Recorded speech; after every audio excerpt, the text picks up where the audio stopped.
Selama 40 tahun, Mataram Islam beribu kota di Kota Gede melewati 3 periode kepemimpinan. Panembahan Senopati, Panembahan Hanyokrowati, dan Sultan Agung.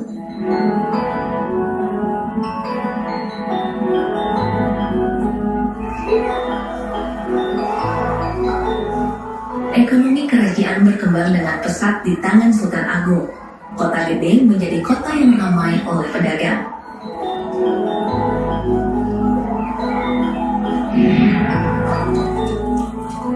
Tahun 1618, Sultan Agung menetapkan Kota Gede sebagai kota ekonomi.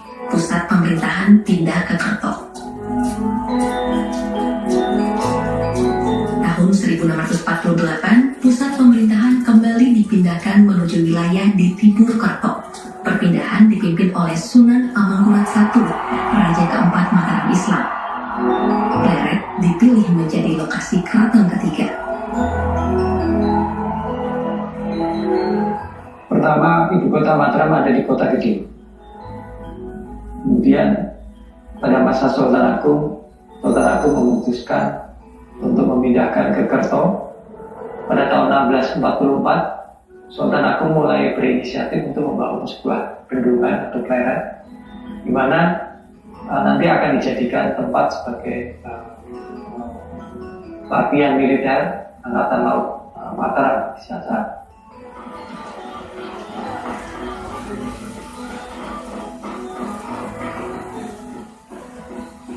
Pembangunan keraton dilakukan dengan waktu yang relatif cepat. Dalam kurun waktu 4 tahun, Keraton Pleret telah selesai dibangun di atas lahan seluas 34 hektar. 300.000 pekerja dikerahkan untuk mempersiapkan keraton baru. Dengan teknologi pada saat itu tentunya harus didukung dengan sumber daya manusia dengan tenaga kerja yang sangat besar. Konon ditulis bahkan sampai mencapai sekitar angka 300.000 pekerjanya. Dan kalau 300.000 pekerja berkumpul di dalam suatu tempat di Pleret itu, maka sebenarnya pada saat itu Pleret itu sudah berkembang menjadi kota yang sangat besar. Karena angka 300.000 itu melebihi jumlah penduduk Keraton Yogyakarta pada saat yang awal-awal keraton yang sekarang ini itu.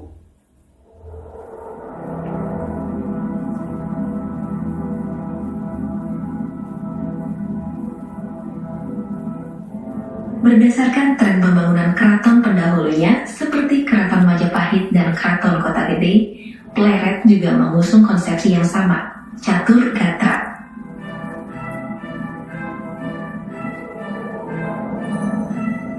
Konsep yang merupakan simbol pencapaian kesejahteraan dalam kehidupan di kerajaan dikenal dengan nama catur gatra atau 4 pilar utama. Catur gatra adalah konsep tata ruang keraton yang mengandung 4 aspek di dalamnya: aspek pemerintahan, religi, ekonomi, dan kerakyatan. Aspek pemerintahan diwujudkan dalam bentuk kedaton yang berfungsi sebagai kediaman raja sebagai pemimpin kerajaan. Aspek religi diwujudkan dalam bentuk masjid, tempat peribadahan raja dan rakyat kepada Sang Pencipta. Aspek ekonomi diwujudkan dalam bentuk pasar, lokasi perdagangan hasil alam. Dan aspek kerakyatan diwujudkan dalam bentuk alun-alun, ruang terbuka serbaguna yang biasanya digunakan sebagai tempat pertemuan raja dengan rakyat.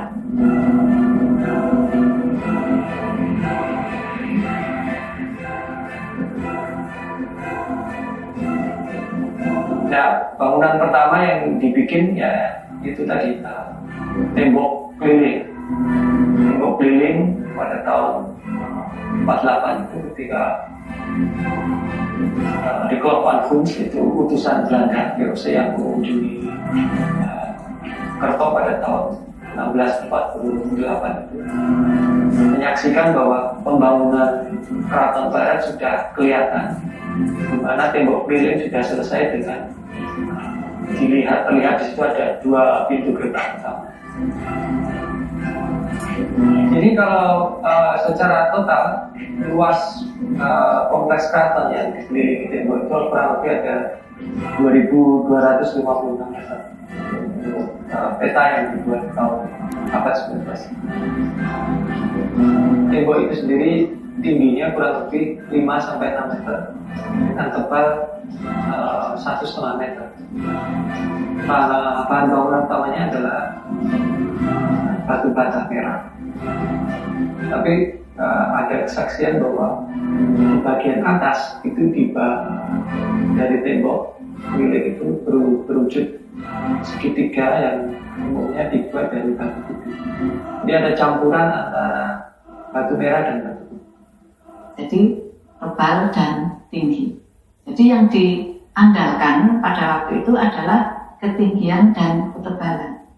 Nah, ini perlu kita pahami bahwa pada waktu itu dalam sistem persenjataan Nusantara itu kan belum banyak dikenal senjata api.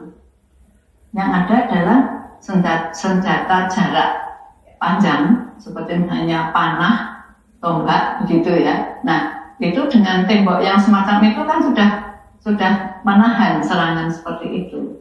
Kemudian masih ada lagi ditambah dengan jagang tadi, sehingga orang tidak dengan mudah bisa masuk ke dalam kota atau ke dalam keraton. Satu situs lain yang cukup penting dalam konteks penelitian di kawasan Pleret ini adalah situs Kedaton. Kedaton sendiri itu adalah sebuah toponim yang mengindikasikan sebagai tempat tinggal raja itu sendiri. Itu berasal Kedaton, berasal dari kata kadatuan. Jadi tempat tinggal ratu yang ada di sana. Nah, komponen yang ada di situs Kedaton ini cukup beraneka ragam. Yang pertama yang kita temukan tentu adalah bagian dari struktur benteng keliling Keraton Pleret itu sendiri.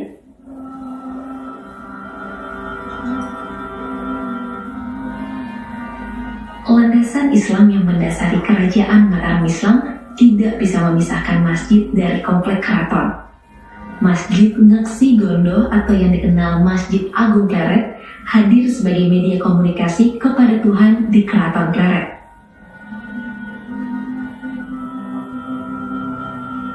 Masjid yang dibuat dengan besar sehingga mampu menampung jamaah yang banyak, baik dari keluarga keraton maupun rakyat. Dan ini adalah masjid terbesar yang pernah dibangun oleh Kerajaan Mataram di era Pleret. Kalau kita lihat dari perkiraan ukuran bangunan, maka bangunan Masjid Agung Pleret itu lebih besar daripada Masjid Kota Gede. Ukuran yang besar itu juga bisa kita lihat dari tinggalan yang masih ada sekarang di dalam situs Masjid Agung Pleret itu, yaitu batu-batu umpaknya yang ukurannya lumayan besar gitu ya. Struktur bekas Masjid Kauman di sini kita bisa melihat strukturnya masih tersisa berukuran 40 kali 40 meter. Dan itu bisa kita bayangkan sebuah bangunan yang cukup besar. Beberapa komponen yang ada di situs antara lain adalah umpak yang berbentuk bulat dengan bahan batu andesit. Kemudian komponen struktur dinding yang berbahan bata. Kemudian beberapa komponen bagian dari pagar yang berbahan dari batu putih atau tuf.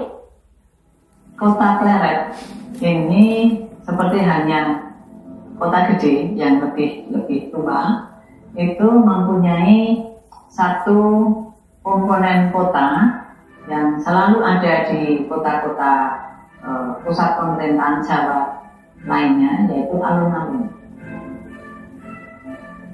Menurut hasil penelitian yang dilakukan, itu hanya ada alun-alun utara, jadi di selatan tidak ada. Ini bisa kita maklumi karena di selatan itu sudah kena sungai dan kemudian ada perbukitan.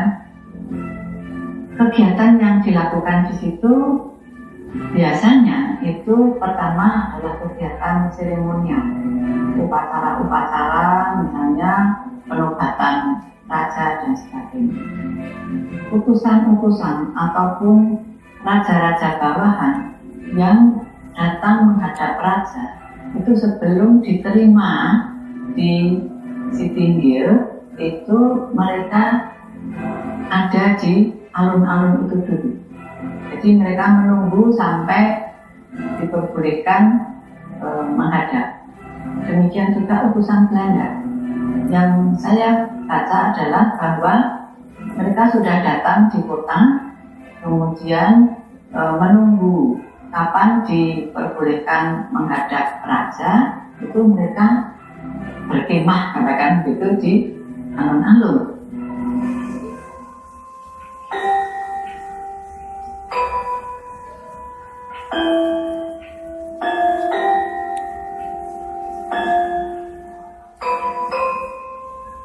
Pasar itu belum punya bangunan yang khusus seperti kemudian, itu saya bisa tafsirkan dari gambar juga yang dibuat oleh orang-orang Belanda yang datang ke Banten.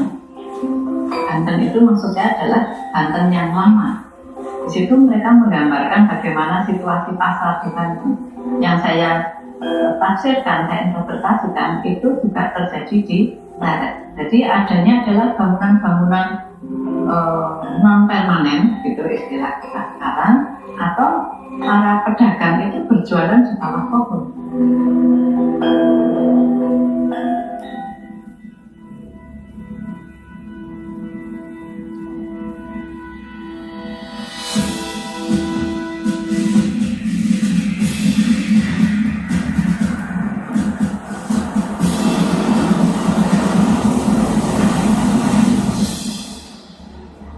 Salah satu bagian dari keraton yang cukup penting di sini adalah keberadaan Segoro Yoso.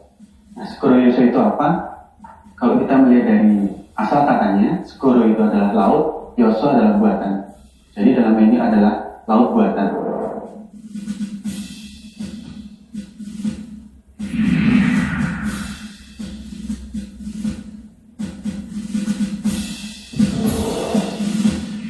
Lokasi Keraton Pleret berjarak 20 km dari Laut Selatan Jawa dan 99,63 km dari Laut Utara Jawa. Namun pada era Pleret, Keraton Mataram Islam mewujudkan lautan yang cukup luas di daratan. Sungai Opak dibendung, menggenangi area yang luas sehingga terlihat seperti lautan. Saya berpendapat bahwa Segoro Yoso ini berdasarkan apa yang tercatat di dalam sumber-sumber tertulis dan juga lokasi Segoro Yoso yang ada di sudut, katakan itu, sudut tenggara kota Pleret, itu saya berpendapat bahwa ini lebih berfungsi sebagai tempat untuk rekreasi. Karena apa? Di belakang, tanda kutip, di belakang Segoro Yoso itu kan perbukitan.